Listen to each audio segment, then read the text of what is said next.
Do do do do do do do do do. Right. Check, check, 1, 2.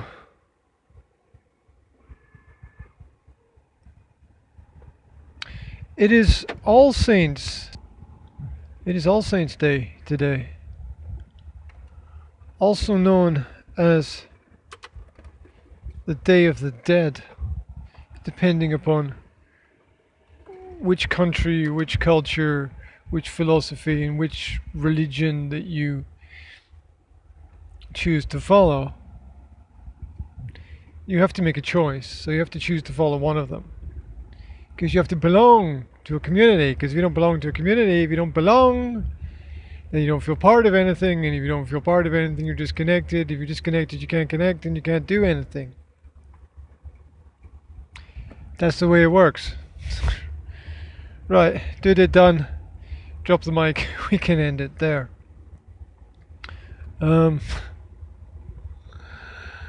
Unfortunately, I would like to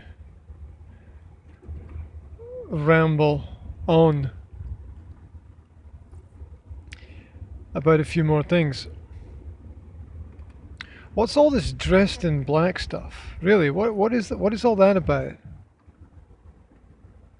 All those who are visiting the graveyards, who are going to church, all dressed in black.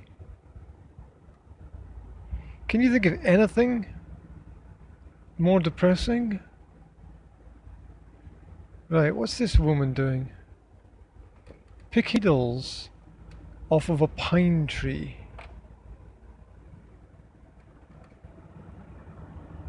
What can you do with needles from a pine tree? I don't know, this is some weird kind of holistic medicine thing, I hope.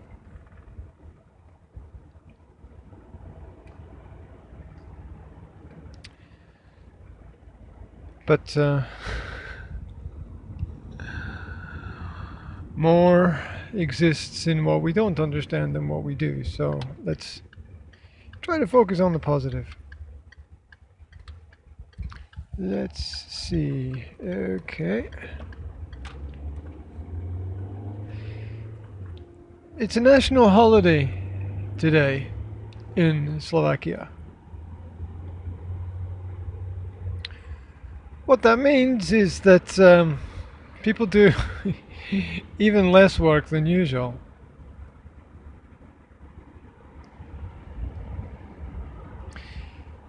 I checked my diary, which has a page of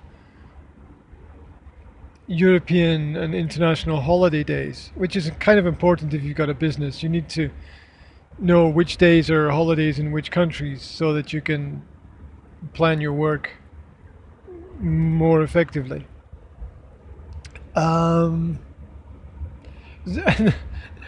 it has this table, and marked in it are the holiday days, and Slovakia has twice as many as any other country. You can only do that in a socialist state. It's amazing anything happens at all, especially considering what I learned yesterday, which just adds fuel to the fire. The more I learn about business in this country, the more absolutely corrupt it becomes.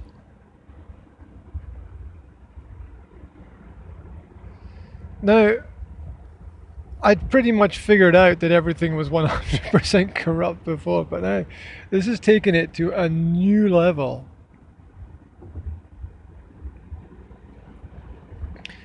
And you can only do this in socialist systems.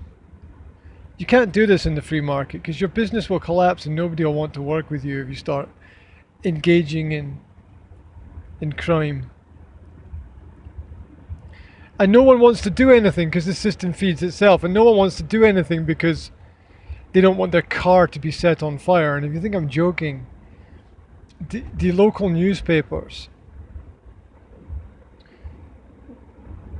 regularly had stories about cars bursting into flames around the nearest town. And this was because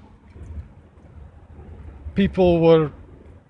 This happens when you tell the truth.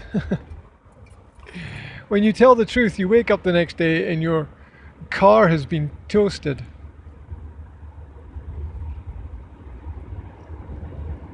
That's just the system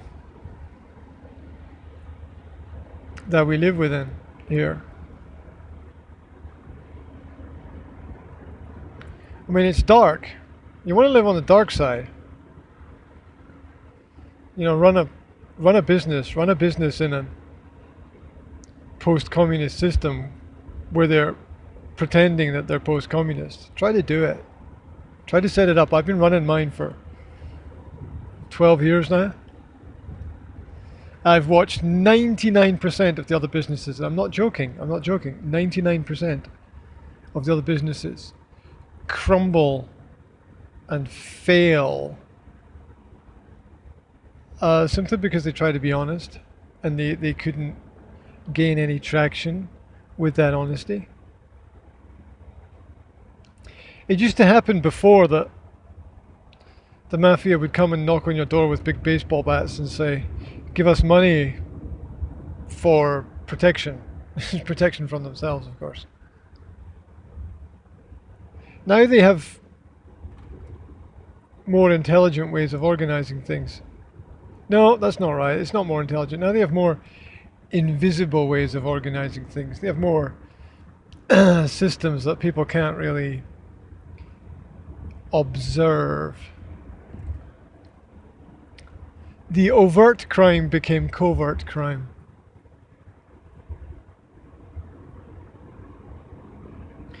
As I say this, as I'm watching 3 lanes of traffic ahead of me going one way on a 2-lane road and 1 lane of traffic coming the other way.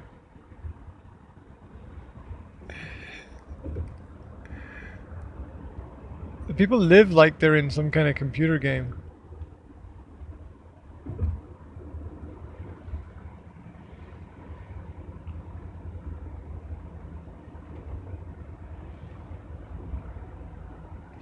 Now, why are you doing 70? You're driving an Audi A4, turbo diesel injection, and you're doing 70 kilometers an hour on the main road.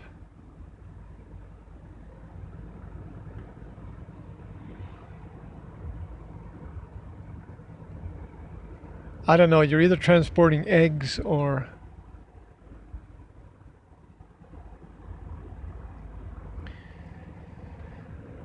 Meanwhile, someone's drag racing a Skoda Fabia behind me. Ladies and gentlemen, here we go. Thank you very much. Right. So,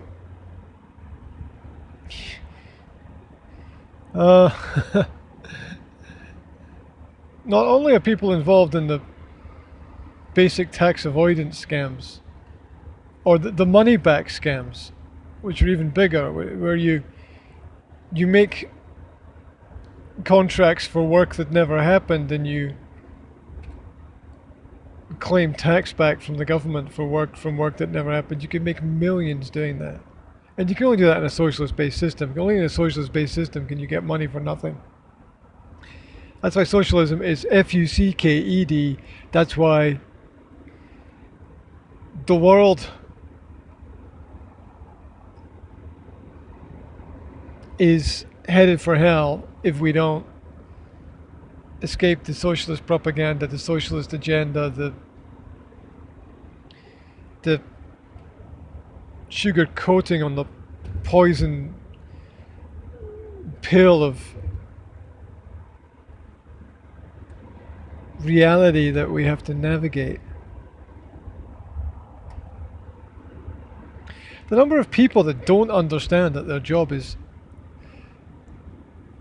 government related, even if they work for a company that has a government contract, they don't get it. They just don't get it. One step away from reality might as well be a million steps away. They don't see the connections. Anyway, So here's the point that I want to talk about. Visible shops and invisible shops. They actually really do exist. There is. This is an overtake. This is an overtaking. So where are you going?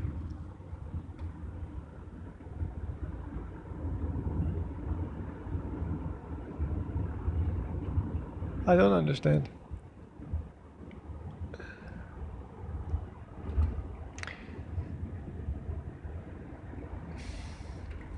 Anyway, so there are invisible shops. What does that even mean? Well, I'm not even sure if I'm allowed to mention the industry.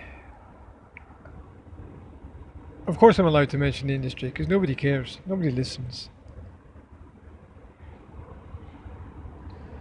Somebody will find this and turn it off after the first 2 minutes and they won't even get this far. So it doesn't really matter.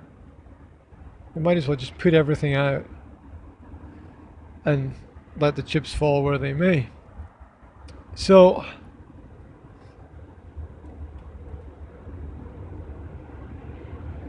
in the pharmaceutical industry, there is a business system that exists called re-exporting.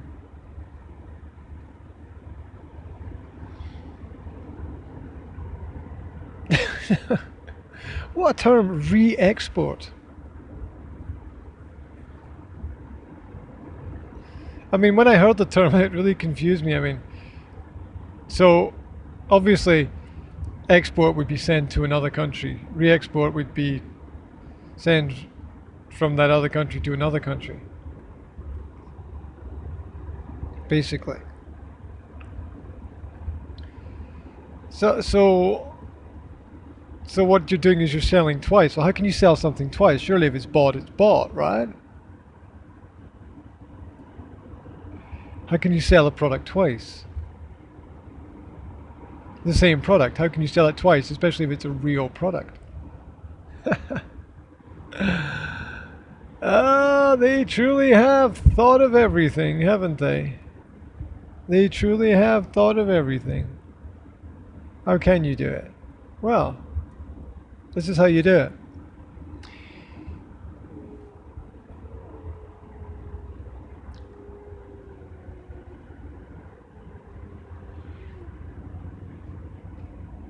There are two kinds of shops. Real shops.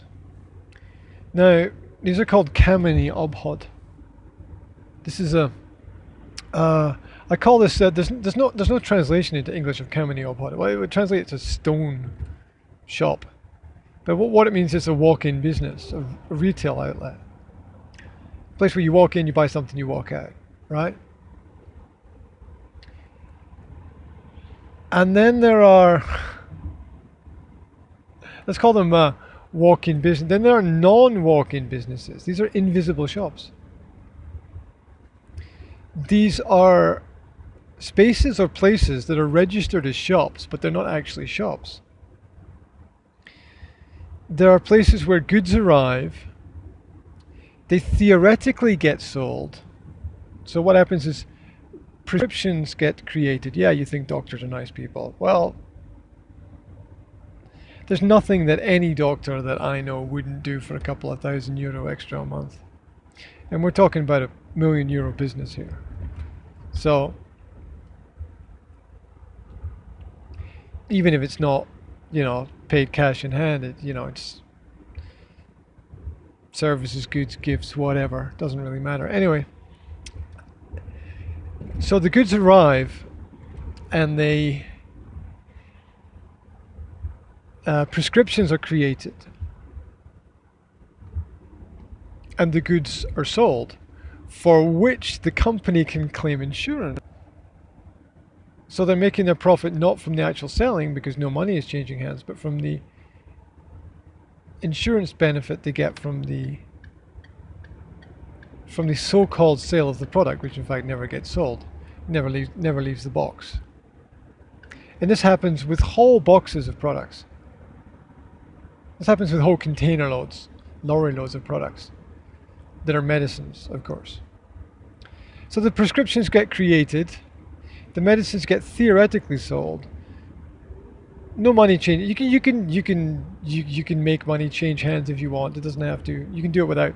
No money changes hands, and there's an insurance claim on the products that are sold, and there's your profit. Bang, and you've still got a box full of products. Not only that, you take your box full of products and you export them to another country where you can get twice as much, or you can sell the products for twice as much. Meaning that for the same box of products, you can make over 200% on the same box of pharmaceutical goods. They just get relabeled, exported, and nobody is any the wiser, and everybody's happy because everybody gets their money. I want my MTV, money for nothing and the chicks for free, right? That's a reference to Dire Straits. Who, if you're trapped in 80s music like I am, you'll get that, right?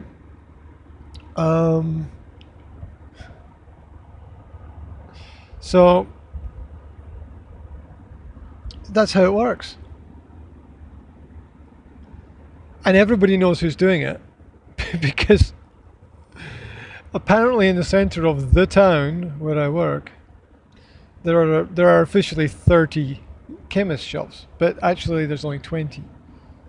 There's only 20 of these Kamini-Obhod, real walk-in shops, and 10 are unreal invisible shops, where all of the goods that come in are sold, although they're not. They're repackaged and then exported, which they call re-exporting.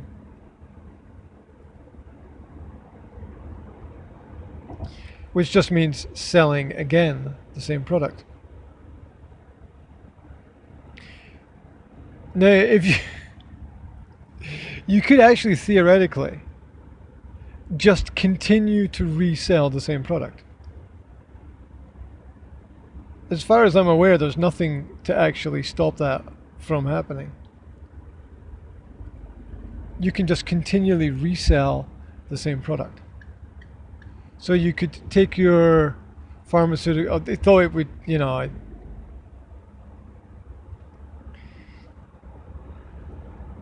all cream and no cake kind of doesn't really work.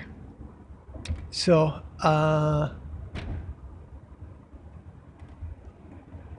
so you could in fact bring it. Could you resell the same product? No, it's probably going to have a product number. You probably have to export it to another country. But once it goes into that other country, you could theoretically, depending upon the system of that other country, depending upon their checks and balances and controls, you could actually do the same there. You could just continually move around goods that you theoretically sold and repackaged and then re-exported again.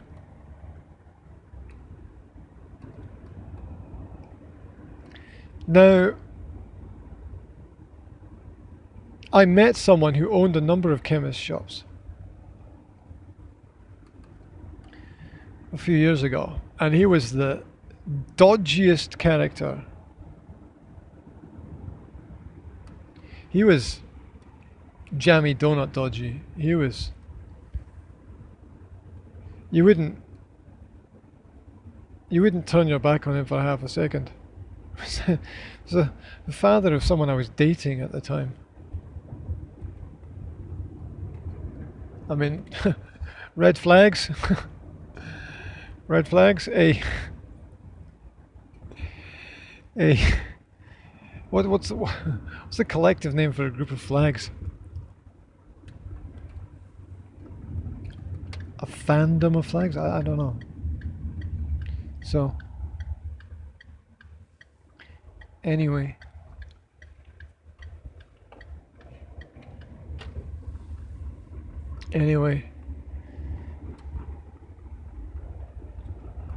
I'm pretty sure that he was involved in similar activities as when when somebody told me how much money he was making. Well, it didn't tell me how much money he was making. Like, I kind of put the pieces of the puzzle together. It's like he had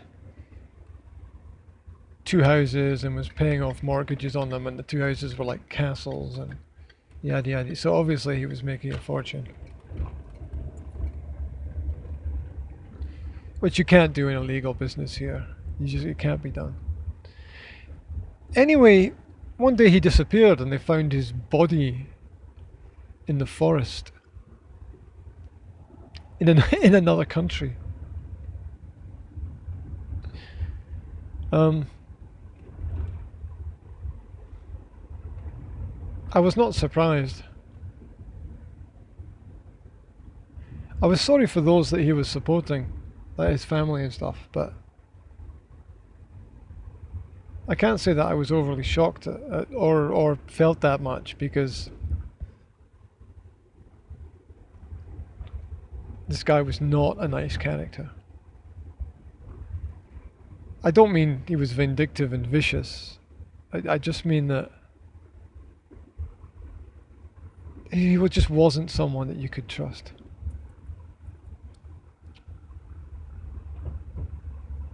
And trust is everything. They even have an insurance company called Trust. I wouldn't trust them. So that's how it works. That's how people make their money. They figure out a way around the system, especially if there's a social system. It's like the other language schools that are here. The other language schools that are here, they get these, they very secretly and very quietly create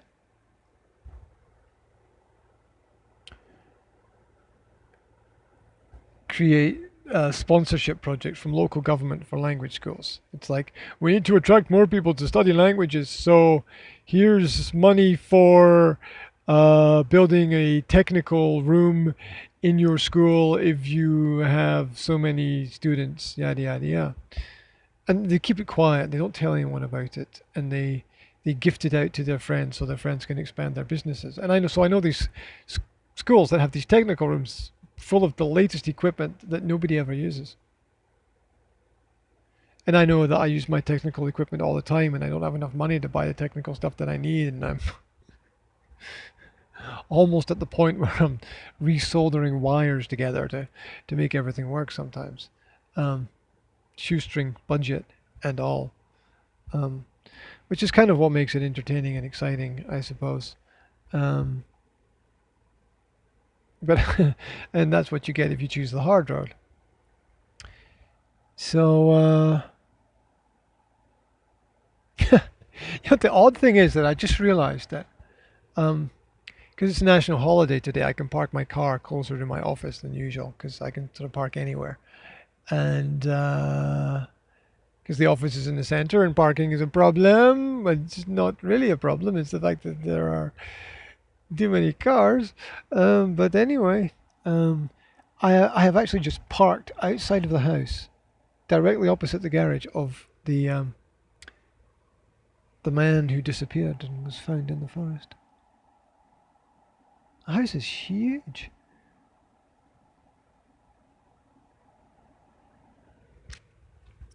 I'll tell you something else. If you see a house that's got security cameras around it, it means the person living in it is living in fear. And they're living in fear because they know something that other people don't. They know how rough it is on the underside, in the underworld. They know how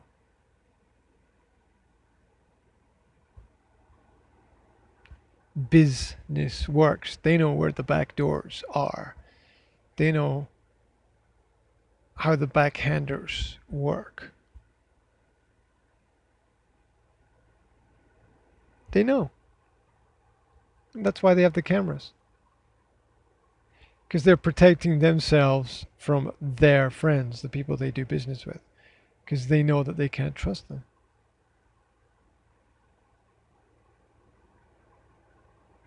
Look, I'm not saying that good people shouldn't have cameras as well. I've got a camera outside my door because I know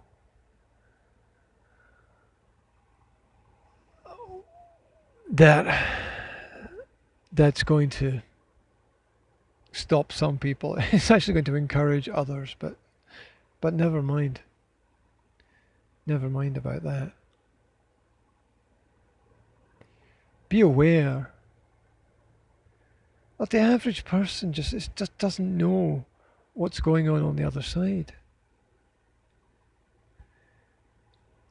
And those without moral guidance and ethical responsibilities perpetuate this kind of criminal activity.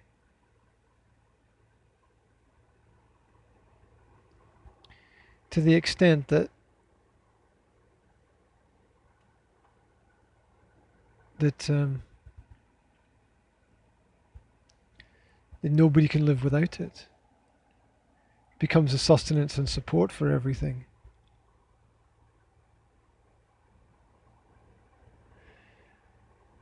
Who has those books about the detective Erebus? Is it Ian Rankin? I'm going to sound like an idiot if I get that wrong. Go and read those. That explains how the underside works. Go and watch the Inspector Morse series made by British television about the subtleties of the dark side of society.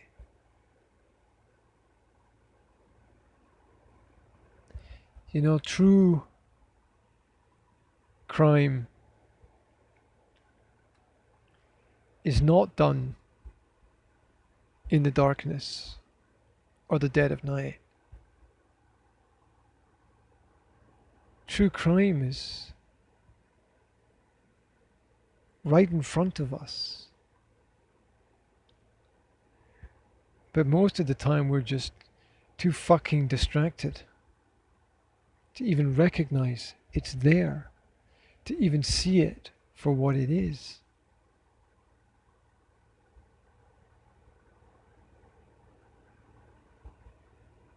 Because we might then have to come to the realization that we are actually part of it.